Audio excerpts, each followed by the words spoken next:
Assalamualaikum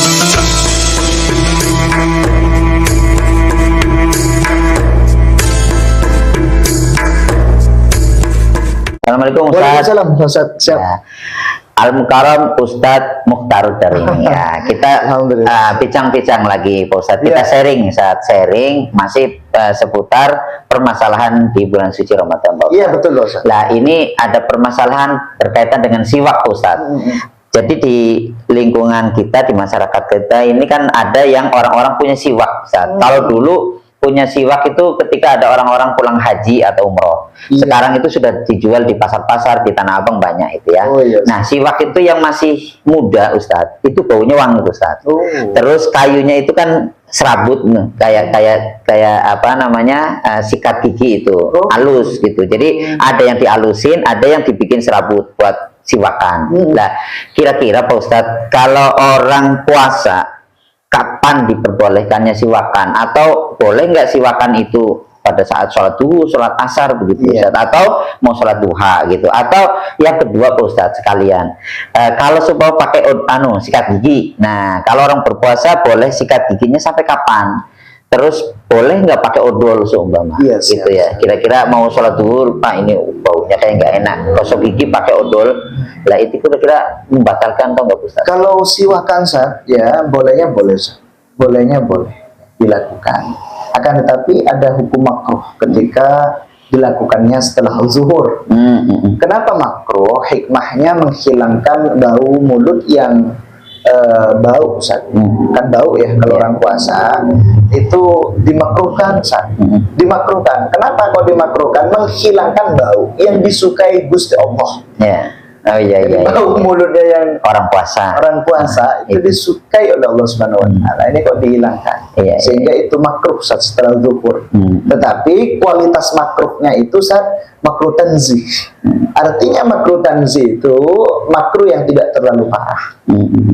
Ada makruh tahrim Ustaz. Makruh memang makruh tetapi parah. Nah ini kadarnya makruh tanzih, makruh yang tidak terlalu parah. Nah, kemudian Pak Ustadz, apakah sikat gigi itu sama-sama Pak Ustadz? Karena siwak itu adalah bahasa untuk gosok gigi dengan kayu miswak. Ya, betul. Tetapi makna siwak itu juga ada di sikat gigi. Sehingga sikat gigi itu kalau orang niat mengikuti imtithal ilan Nabi, yaitu mengikuti Rasulullah di dalam bersiwak, tidak terpahala. Jadi dapat kesukaan siwak orang sikat gigi itu, sehingga hukumnya sikat gigi ketika zuhur pun sama dengan siwakan bagi orang puasa, yaitu makruh tanzih. Makruh tanzih, sehingga kita ini dianjurkan untuk tidak melakukan, karena ada hukum haram itu dosa. Makruh tidak dosa. Makruh tidak dosa, tetapi oleh agama disuruh tinggalin karena itu kurang baik. Bukti kurang baiknya apa? Seharusnya kita dicintai Allah gara-gara memiliki bau mulut yang dahsyat itu. Karena puasa ya. Kurang dicintai Allah karena hilang baunya. Itu menurut manusia bau, tapi menurut Gusti Allah, bidadari dan yang lain itu sangat luar biasa. Kalau kumur-kumur itu bisa. Kalau madmadah al-istinsyak itu diperbolehkan di semua waktu. Dengan catatan tidak terlalu parah. Kalau terlalu parah maka tidak diperkenankan, karena dikhawatirkan ada air yang masuk ke dalam tubuh. Baik itu istinsyak, menghirup air ke dalam hidung, atau madmadah berkumur. Itu kalau begitu hukumnya, kalau parah kemudian masuk ke dalam, maka hukumnya itu batal. Tetapi kalau nggak parah, kemudian ada getelan-getelannya, itu namanya al-ma'zun fi syar'i fala atharalah. Karena madmadah itu diizinkan bagi orang puasa, asalkan jangan terlalu, itu diizinkan, kemudian ada masuk ke dalamnya, maka yang masuk ke dalamnya oleh syariat itu dimaafkan. Karena tidak kesengajaan itu karena ketidaksengajaan. Kalau sengaja semuanya batal.